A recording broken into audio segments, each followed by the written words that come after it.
โดย เปิดภาพมาการมาคบพอกับผู้สาวซ้ำหน่อยเนาะ โดยมื้อนี้เจอแต่ผู้สาวซ้ำน้อยเนาะเสมอมื้อ โอ้ย นี้ มื้อนี้ดอกช่วงนี้ ช่วงนี้ถึงแต่ผู้สาวซ้ำหน่อยหลาย สบายดีน้องล่ะ โดยสบายดีฮะ โดย สบายดีเนาะ สบยดี เออ ก็เสียงคอยแทบบ้านนี้ สารน้อยยางไปเปิดไมค์เดี๋ยวนี้ ก่อนอื่นทั้งเสมยกับสารน้อยจิเข้าไปทักทายและกระทำสื่อของเพิ่นกันเนาะสื่อว่าจังไหนวะ ซื้อน้ำพริก โอ้ น้อง มีเสียง น้ำทิ อ พ ยู่ ย์ น้ำทิพย์ ซื้อมวนเนาะ อายุจักปีนึงล่ะ อายุ เจ็ด อายุ17จะมวน18จำนวนเสมอเนาะสาวสำน้อยแห้งอะดีคนนี้ แม่นเป็น โดยอายุ17เอ้ยสิถามเคยร่มผู้บ่าวปะน้องน่ะเคยบ่ เคย เคยอยู่เนาะ โอ้ โอ้ใครแน่สนอเสมอพอสิแบบลมกับทางหนุ่มๆเพิ่นได้นี่เนาะ แม่น แต่ว่าคือทางน้องนี่ยังบ่เคยผ่านการแต่งงานเนาะ โอ้17บ่เคยดอกเขาวะเนาะ นี่ได้เผื่อบางคนก็มีได้หาเนาะสมอย โอ้แม่นอยู่เนาะ ก็คือทางน้องนี่ยังบ่เคยสร้างครอบครัวนะน้องล่ะแต่ว่าผู้บ่าวนี่ก็เคยโอลมอยู่เนาะโอ้โดยได้น้องแบบว่าคือในมื้อนี้ก็น้องก็ถือว่าออกมาเปิดใจ ใจฮั เนาะ กเลยบ่นะซื้อไว้จัง ถือว่าโสดเนาะน้องนี่เนาะเปิดใจอยากลงผู้บ่าวทางใด ทั้ง ทางไหนน้องล่ะ ไหน ทางไหนก็ได้บ่ บอกดังแล้วล่ะบอกดังเด้อ FC บ่ได้ยินเสียงนั่นแล้วว่ายังเฮ้ยเราจมมุนกระทะยังใส่ข่อยที่ไปแบบอยู่อันนี้เนาะกะหนุ่มทางใดก็ได้แมันบ่ โดน โอ้หน้าตาเพิ่นได้ซะ หน้าตาจะได้ก็ได้ โอ้ โดอายุเพิ่นได้ซะ แนวใดก็ได้อีกจักคือบ่ ได้ก็ได้ อันนี้ คือขอตินี่คือบ่มีเลยสาวโสดเฮานี่ได้เบิดแนวใดก็ได้หมดหับได้หมดจังใดกะสิเป็นตรงใดก็ได้เบิดจังล่ะเนาะ สิบตีว่าเป็นเถาบ่น้องล่ะ บอ น้องเคยลมบ่ครูบารุ่นใหญ่ เคย เคยเนาะ ใหญ่ซำใดน้องล่ะ ประมาณ3-40เคยลมบ่ บอ เคยลงอายุ17 ปีอยู่จักใหญ่สุด จักปีผู้ว่าเคยลมน้องล่ะว่าใหญ่เนี่ยอันนี้เช้า โอ้ย ก็ถือว่าใหญ่อยู่ ก็ถือว่าใหญ่ดื้อน้องเด้โดยแต่ว่าครูบารุ่น30 40 50 60นี่ยังบ่เคยเนาะ แมน โอ้ก็ถือว่าก็อาจจะเคยเด้อเนาะต่อไปอาจจะเคยน้องล่ะ แต่คือทั้งน้องนี่ก็บ่มีขอติเพิ่นเทบ่น้องล่ะเพิ่นเฒ่าเลยน้องล่ะเอ้ย60แบบนี้นะ ได้บ่ ได้ อืมคือแบบ ผู้สาวขึ้นใหม่เนาะสมัยเนาะทุกมือมักแต่งตัวอยู่บ่น้องล่ะ บ่มัก ประมาณ โอ้ยสาวบ้าน อ๋อมักแต่งโตอยู่น้องหลานเนาะบ่มักแต่งโตมักแบบบ้านๆเอาว่าซั่นๆเนาะทางน้องได้ทำเฮียนบ่น้องล่ะ ก็ออกแล้ว ออกแล้วเฮียนเฮาบ่ได้ มสาม ม.3 แล้วออกเลย โดย สาเหตุออกย้อนหยังบ่อยากเฮียน โดย แต่ออกเนาะ โดย โอ้เพราะว่าทางอย่าพาน้องเพิ่นหัวเด้อเนาะ ทางน้องเพิ่นนี่ก็คือออกเฮียนเป็นที่เรียบร้อยแล้วเนาะ อืม แต่ว่าในกรณีที่ว่าทางน้องเพิ่นนี่ก็มั่นใจตัวเองบ่ออกมาเปิดใจเนี่ย แมน มั่นใจ โอ้น่าสิมีความเพียบพร้อมในการออกมาเปิดใจเพราะว่าหนมทางใดก็รับได้หมัดนะก็เลยเอาเปิดใจเนาะ โด โด ย ย มั่นใจตัวเองแล้วล่ะเนาะ โดย คือน้องนี่ก็ถามว่าอายุหลายกว่านี้เนาะก็ถือว่าเป็นบุจุผู้งามเลยนี่เนาะ แม่น แต่ว่าตอนนี้ก็อายุยัง17อยู่เนาะน้องหลานเนาะ แม่น ยังแบบว่าบ่ไงก็บ่คือผู้สาวอายุ18 19 20ได้เนาะ แม่ ก็ น เจ้าก็สิมีความคิดอีกแบบหนึงเด้ แม่น คือทางน้องนี่ก็ยังถือว่ายังน้อยอยู่เนาะน้องหละ ในกรณีที่ว่าน้องออกมาเปิดใจถ้าว่าเจอผู้บ่าวรุ่นใหญ่แบบนี้นะเพิ่นมักคักได้ดีน้องหละอยากเอาเฮ็ดลูกเฮ็ดเมียได้สาน้องสิเฮ็ดแนวใดเอาเพิ่นได้บ่ ได้ โอ้ ได้อยู่เนาะ ได้ อืม ได้อยู่ อย่าง บ่มีปัญหาหยังเนาะน้องละ เออ คือแบบทางน้องน้ำทิพย์นี่เนาะคิดไว้ในใจอยู่ว่าแบบก่อนสิออกมาเปิดใจแบบอยากได้ผู้ชายแบบนี้หั้นนะดีไซน์แบบนี้สเปคแบบนี้หน้าตา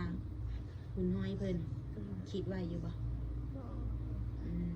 มก็ถือว่าถ้าว่าคนใดที่สิเข้ามาหาน้องบ่ว่าหน้าตาแบบใดหุ่นเพิ่นสิจอยสิอ้วนสิพร้อมหยังได้เบิดแม่นบ่ โดย โอ้ บ่ได้จำกัดอีหยังเลยเนาะ โอ้ แล้วมีขอใดแบบบ่มักบ่น้องล่ะแบบ มีอยู่บ่ขอบ่มักในตัวผู้ชายนี่นะรู้สึกแบบบ่มักเลยผู้ชายผู้นี้มีนิสัยแบบนี้เป็นแบบนี้หันนะมีบ่ มี แบบใดลองเว้ามาเบิ่งดูน้องล่ะ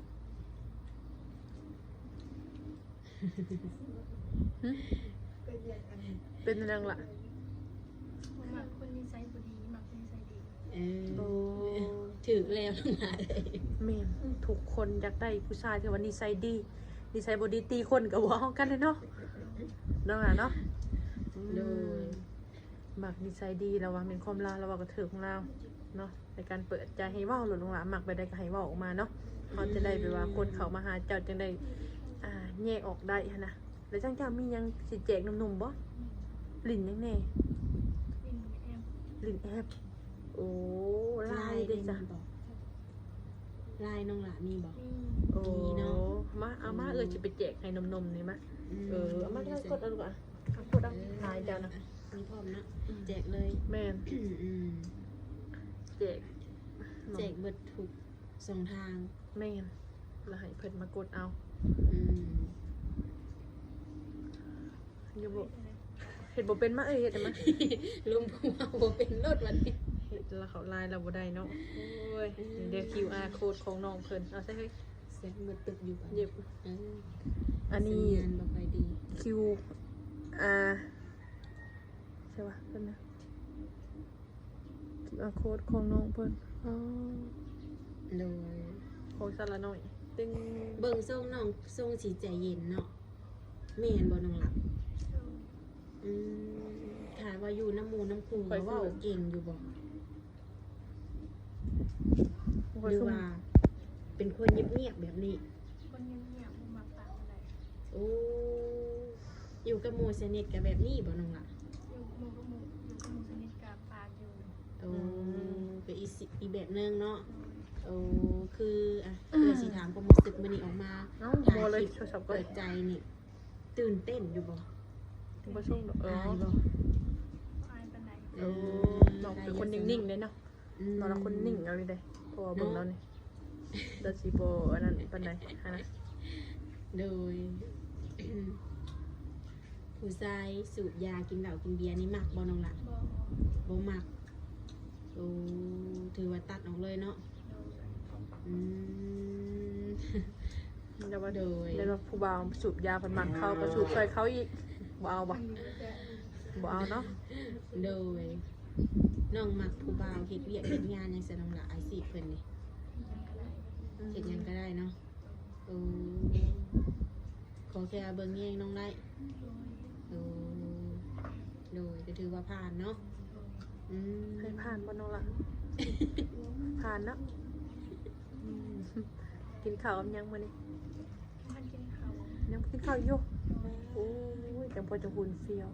กินข้าวมื้อหนึงจักเทื่อน้องล่ะ มื้อละที มื้อละเทื่อ มือละเถื่อ โอ้ยอยากเอามาอยู่นำเด้เนาะ มื้อละเทื่อไปเฮ็ดหยังมาจังบ่กินข้าวกินน้ำน้องล่ะ บ่อยาก ป๊า จะบ่จังหุ่นหน่อยตัวหน่อยเนาะ กินนี่น้องล่ะเป็นโรคกระเพาะได้เนาะ เฮ็ดจังได้เวียกงานจังได้จะบ่กินข้าวกินน้ำบ่อยากบ่หิวเลย บ่ ป้าตอ อืม ซานมันก็ซามมื้อกินข้าวช่องเทื่อแล้วตอนนี้ เทื่อที่4เทื่อมื้อหนึงกินข้าวเนาะ โดยเพื่อนน้องเองบ่นี่นะ บ่ เพื่อนหมู่ โดย เดี๋ยวมาเรียนกับเธอมาดินน้ำหมู่นะก็ได้โอกาสเปิดใจด้วยเนาะน้องละ โดย อืม น้องน้ำทิพย์มีเอื้อยมีอ้ายบ่ มี มีกันจะคนทางเบิดน้องละ สอง 2 คน ปัจจุบันนี้น้องอาศัยอยู่กับไผ อยู่กับอา อยู่กับอา พ่อแม่น้องไปใส่ แม่ร้านให้เสียแต่ว่าพออยู่บ้าน อืม โอ้แม่จะเสียแต่ดนเลยน้องล่ะ แม่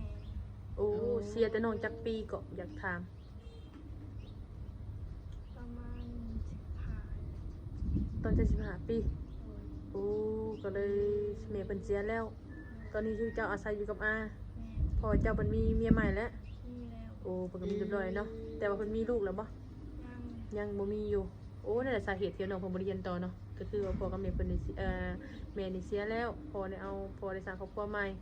แม่ โอ้แต่เจ้าอาศัยใช้เงินใช้คำก็คืออยู่น้ำอาบ่น้องล่ะ แม่ โอ้เรื่องราวของเพิ่นก็เป็นแบบนี้เอง โดย เนาะ อืม อืมแต่ว่าเอ้ยเจ้าอยู่ไสตอนนี้ อยู่บ้าน อยู่บ้านจักปีเจ้าน้องล่ะ 19 โอ้หลายเลียกันเนาะโอ้แต่เพิ่นไปเฮ็ดเวียกบ่ บ่ เพิ่นเฮ็ดหยังซะ เพิ่นอยู่เวียงไปอยู่ลำปาง โอ้แม่เพิ่นบ่เห็นพ่อเห็นแบบแม่เพิ่นได้เสียก็เลยแยกทางกันไปอยู่อาศัยน้ำป้าผู้น้องก็อาศัยอยู่น้ำอา แม่ เฮ็ดให้เฮ็ดหน้าบ่ทางบ้านกะ เฮ็ด โอ้แต่ทางพ่อเจ้าก็ได้ส่งเงินให้อยู่บ่น้องล่ะ บ่ อ้าวบ่ได้ส่งเลย บ่ โอ้เพิ่นมีครอบครัวใหม่เพิ่นก็บ่ได้ส่งให้บ่ว่า เดี๋ยวปัจจุบันนี้น้องเอาเงินเอาคำที่จะใส่น้องละ อยู่น้ำอา เอา เพิ่นให้มื้อละจักพัน เราหายเป็นทิศอยู่ที่น้ำเล่าเฮาบ่ได้ไปใส่อยู่ทะเลเงิน ทิศหนึง บ่ได้ใส่จ่ายหยัง ทิศหนึงเพิ่นให้ใช้จักพัน ประมาณ50มันนี่ก็แสน โอ้เพิ่นก็หาซ้ำเพิ่นมีเนาะเฮาก็ใช้ตามงบเฮาเพิ่นให้น้องล่ะแต่น้องล่ะยังไปเฮ็ดเวียกเฮ็ดงานอยู่บ่ อยาก อยากไปอยู่ โอ้ ให้ใหญ่กว่านี้ก็นั่งดาเนาะ อืม อืมยังอายุยังน้อยอยู่เนาะ พ่อเฒ่าไม่เฒ่าเลยจ้ะน้องล่ะ บ่มีเราไปไทย โอ้พ่อเฒ่าไม่เฒ่าจะก็ไปไท แต่ ย เกิดมาบ่เคยเห็นเลย โอ้ โอ้บ่ฮู้ว่าเพิ่นไปอยู่ไสเนาะก็ถือว่าตั้งแต่น้องเกิดมาบ่เคยเห็นพ่อเฒ่าแม่เฒ่า บ่ เออ ปู่ย่าใช่น้องล่ะปู่ย่าก็บ่เคยเห็นอีก แม่ คือบ่เห็นเบิดเลยโอ้เนาะ เลย ก็บ่แม่นหยังดอกเพิ่นอยากถามอยากฮู้เนาะก็เลยแบบว่า อืม มาคิดเพิ่นก็เป็นตาสงสารน้องเพิ่นอยู่เด้อเนาะแปลว่าก็มีแต่เป็นกำลังใจให้น้องเพิ่นและสู้ๆนั่นล่ะเนาะอืม ถ้าว่ามีคนมักหักกัน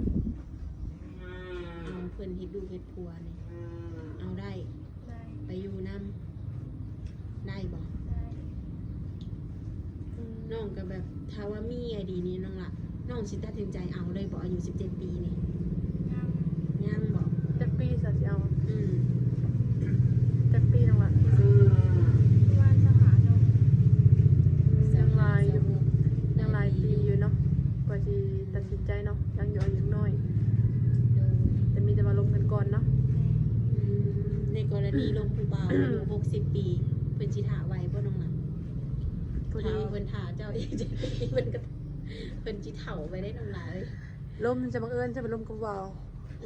60รอเจ้าอีกปวด65เจ้าบ่เอาเหมือนจำจะมีผู้บ่าวจำ โดยก็คือแบบว่าน้องนี่ยังบ่พร้อมสร้างครอบครัวเนาะมีแต่ว่าอยากหาคนโอลมแล้วก็หาคนดูแลเนาะความไงเนาะมาซัพพอร์ตจุนเจือในครอบครัวโอ้ถ้าว่าสิพร้อมสร้างครอบครัวอดีนี่ประมาณ25-26โอ้ แล้วในตอนนี้นะคนที่ว่าสิเขามาหานี่จะเป็นจูเป็นแฟนนี่เป็นได้เนาะแต่ว่าเป็นลูกเป็นผัวนี่คือสิบ่มีสิทธิ์เลยเนาะโอ้เปิดใจหาคนคุยก่อนเรื่องผัวเมียจังว่ากันตามทางเรื่องเนาะ โดย โอ้อย่างนี้ซะเนาะก็ดีแล้วแหละเพราะว่า FC ก็จังสิได้ฮู้อะนะความเป็นมาใดๆคะนะ โดย เนาะแต่น้องเพิ่นบ่ได้